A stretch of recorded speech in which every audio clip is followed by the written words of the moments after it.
이어서 경주 지역 소식 살펴보겠습니다. 인터넷 신문 경주 포커스의 김종득 기자 만나보죠. 안녕하세요. 예, 안녕하십니까. 예.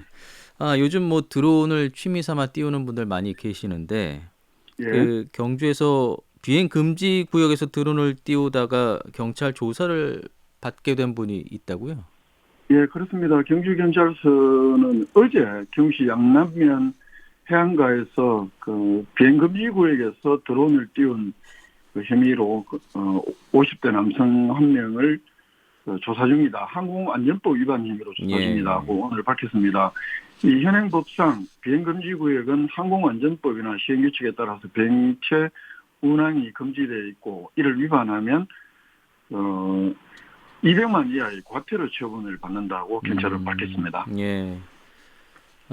경주 양남면이면은 드론 비행을 한 곳이 원전 근처였나 보군요.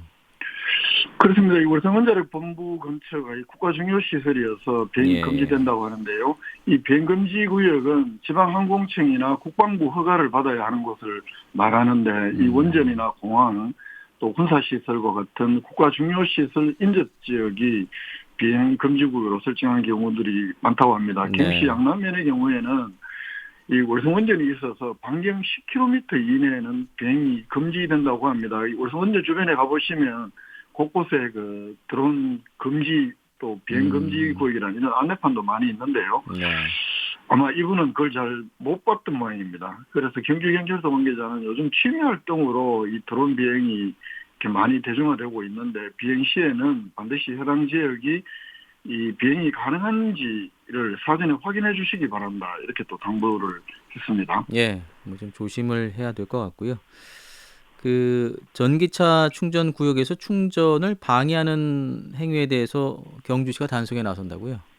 사실은 뭐 우리가 그 주차 금지 구역이라든가 주차 구역 내에 뭐 그 여성들을 보호하는 지역이라든가 등등 이렇게 밑에 안내가 되어 있고 하더라도 예. 어기는 경우들 적지 않게 보게 되는데요. 네. 이 전기차 충전 구역도 마찬가지입니다.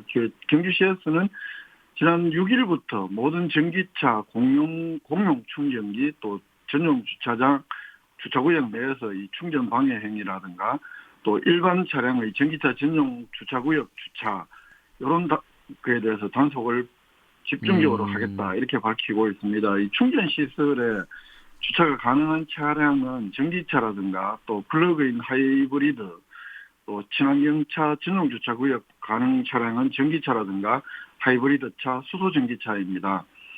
이 친환경 자동차 충전 방해 행위도 마찬가지로 과태료 부과 대상입니다. 네. 이 전기 자동차 충전 구역임을 알 수 있는 표시가 된 모든 주차 구역이 단속 대상이라고 합니다. 그렇군요. 그러면 단속 범위가 모든 그 전기차 충전 구역이 되는 건가요? 그렇습니다. 거기에 일단 위반을 하면 단속 과태료 처분 대상이 된다고 하고 예. 기존에는 그 신축 시설 가운데 주차 구역이 100면 이상인 공공건물이라든가 공중 이용 시설, 공연 주차장, 이 충전 구역 이런 대상에서 음. 이 모든 충전 시설의 충전 구역 및 전용 주차 구역으로 이 단속 범위가 확대가 됐다고 합니다. 예. 이 전기차 충전 구역 내에 일반 차량이 주차하는 행위를 비롯해서 이 충전 구역 내 및 주변에 물건 적체로 인한 충전을 방해를 하면 10만 원의 과태료를 부과한다고 하고 또 급속 충전 구역에 1시간을 경과하거나 또 완속 충전 구역에 14시간이 경과된 후에도 계속 주차하는 경우에도 10만 원의 음. 과태료를 부과한다고 하고요. 네. 더불어 이 충전구역 구역선이나 또는 문자를 지우거나 뭐 이런 경우 잘 없겠지만은 이 충전 시설을 고의로 훼손하는 경우에는 음. 20만 원의 과태료를 부과한다고 합니다. 예. 그리고 저 구축 아파트의 경우는 워낙 주차면이 부족해서 그 이런 전기차 그 충전 구역까지 일반 차량이 주차하는 경우도 더러 있더라고요. 그래도 뭐 조심을 해야 그렇죠. 될 것 같습니다. 제 아파트는 뭐 그 정도는 아닌데. 그렇군요. 자, 그리고 그 독립운동에 큰 족적을 남기셨던 박상진 의사가 그 유소년기에 보냈던 생가터가 밭으로 변모를 해서 방치가 되고 있다는 소식이 있네요. 그렇습니다. 이 박상진 의사 뭐 제가 그 설명하지 않더라도 워낙에 1910년대를 대표하는 그 1915년에 대한광복회를 조직을 하고 네네. 총사령으로 활동을 했던 1910년대 그 일제의 무단 통치가 가장 극성을 부렸던 그 시기에 독립투쟁을 선전하는 인물이기도 합니다. 네. 근대 국민국 이념으로는 이 공화주의를 채택을 하고 또 그 방법에 있어서는 무장혁명 노선을 표방한 단체인데 친일 보호를 야명 처단을 하고 또 경주에서 있었던 일제 세금 마차 습격 사건을 주도하기도 했는데 1918년에 일제경찰에 체포가 돼서 1921년 대구 형무소에서 사형을 당한 그런 독립운동가입니다. 말 그대로 이런 대한광복회 이런 활동들이 3.1운동의 원천을 형성했지 않느냐 이런 평가도 받을 만큼 위대한 독립운동가이신데 현재 기록으로는 1885년에 울산시 북구 송정동에서 태어나 출생을 했습니다만 4살 때인 1887년에 이 경주시 외동읍 녹동리로 이사를 했고 그 이사한 다음에 1902년에 그 상경에서 왕산 후의 선생의 문화에서 공부를 할 때까지 최소 15년 동안은 이 외동읍 녹동리에서 성장한 것으로 이렇게 기록이 나옵니다.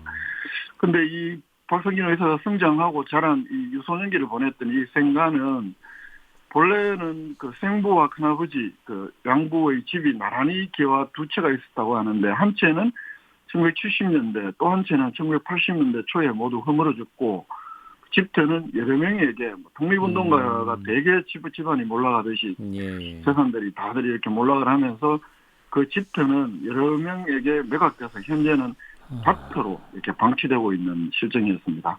외동읍 녹동리라고 하셨죠? 네네. 예.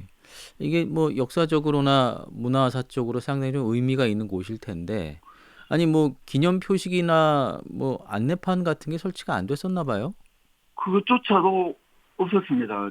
최근에도 국가보훈처 지원으로 이 독립기념관 한국독립운동사 연구소가 경주 지역의 독립운동 사적지, 대구 경북 전체를 조사를 하면서 박상진 의사 이 집터를 조사한 다음에는 이 광복회 총사령관이 살던 곳으로 역사적 의미가 매우 크다. 기념 표식이나 안내판을 설치해서 알리고 교육 현장으로 활용하는 것이 바람직하다. 이렇게까지 권고를 했습니다만 현장에는 여전히 안내판조차 없이 방치된 실정이었습니다. 박상진 의사와 관련한 여러 가지 인성을 보여주는 여러 일화들, 6살 때는 또래 아이들에게 본인은 당시에는 부잣집 아이였으니까요. 아이들에게 떨어진 옷을 벗어줬다든가 또는 그 본인 집에서 이렇게 동냥하시는 분들의 돌반 복식반이었다. 이 소식을 듣고는 할머니에게까지 막 따졌다라든지 이런 다양한 일화가 전해오는 것이 모두 외동읍 녹동리에서 발생한 일입니다.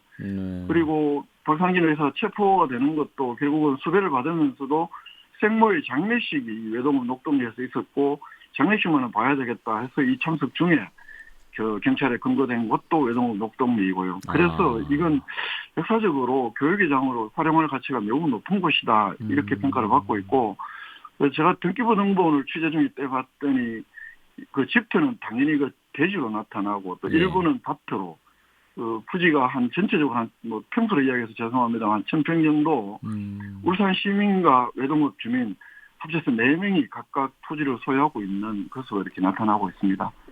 그런데 박상진 의사 생가의 건축 자재로 지은 건축물이 인근에 있다는 얘기도 있던데요. 이게 어떤 얘기인가요? 예, 이 워낙에 외동읍 녹동리라는 것이 한 300년 전에 그 오천정 씨가 그 틀을 일군 마을이라고 합니다. 외동읍 녹동리가. 그래서 그 지역에 노루라든가 이런 것이 많아서 이제 녹동리라고 했다고 하는데 이 박상진 의사의 집 생가는 1970년대 초에 흘리고 나머지 한 채 양부였던 그 큰아버지 댁은 80년대 초에 흘렸다고 하는데요. 그런데 이 박상진 의사의 집 건축 자재는 버려지지 않고 그 집대에서 한 1km 정도 떨어진 외동읍 녹동리의 또 다른 곳에 이 오천정씨 제시를 만드는데 고스란히 사용이 됐다고 합니다. 현재 그 집에는 오천정씨 제실에는 오천정씨의 후손도 현재 살고 있었는데요. 이게 워낙은 오천정씨 집안에서 오래전부터 살던 집이었고 그걸 울산 송정에 있던 박성진 의사 할아버지가 집터와 집을 매입을 했고 그러다가 다시 이제 일반에게 매각된다는 소식을 듣고 오천정씨 집안에서 이건 아깝다. 이래서 이제 박상진 의사 가 살았던 그 집을 그대로 그 건축 자재를 가지고 오천정시 그 제실로 이렇게 지었다고 이렇게 전하고 있습니다. 예. 그런 걸 보면 박상진 의사가 살던 집터가 현재 그대로 있고 또 실제 생활했던 집 건축 자재가 모두 그 외동 녹동리에 존재하고 있다는 사실은 이 생가복원에 필요한 최소한의 조건들을 모두 갖추는 것 아니냐. 그렇기 때문에 더욱 더 늦기 전에 복원을 해야 한다. 이런 그 주장이 나오고 있습니다. 그러면 녹동리 지역 주민들은 이런 생가 복원에 대해서 어떻게 생각을 하고 계실까요? 취재 중에 마을 어르신 여러분들을 만나 뵀었는데요. 예. 대개 이 마을 출신 독립운동가 생애도 길이고 또 마을 발전을 위해서도 반드시 복원을 해야 한다. 이구동성으로 입을 모았습니다. 또 최근에 경주발전협의회 수석 부회장을 하고 있는 김신재 교수의 경우에는 이 박상진 의사의 생가 복원을 이 해오름 동맹인 울산시와 경주시의 공동 사업으로 추진할 것도 제안을 합니다. 이 녹동리 생가 복원이 실현되어야 울산시에서 현재 활발히 전개하고 있는 박상진 의사 현창 사업이 한 빈 구석 하나를 메꾸면서 더욱 빛을 발할 수 있을 것이고 예. 경주시에서도 이 박상진 의사 생가 복원을 통해서 역사도시 정체성을 한층 더 강화할 수 있을 것이다. 이런 또 제안도 하고 있어서 경주시의 의지에 따라서는 얼마든지 울산 경주의 공동 사업으로도 추진할 만한 가치 있는 사업이 아니냐 이렇게 또 생각도 됩니다. 예. 3.1절 일장기 개항이라는 논란이 있었던 것을 좀 생각을 해보면 이런 독립운동의 역사를 기리는 것 반드시 필요한 일이 아닌가 생각이 됩니다. 공동의 기억으로 이렇게 함께 맞습니다. 남겨야 될 유산이기도 하고요. 예. 자, 경주포커스의 김종득 기자와 함께했습니다. 소식 고맙습니다. 예, 고맙습니다.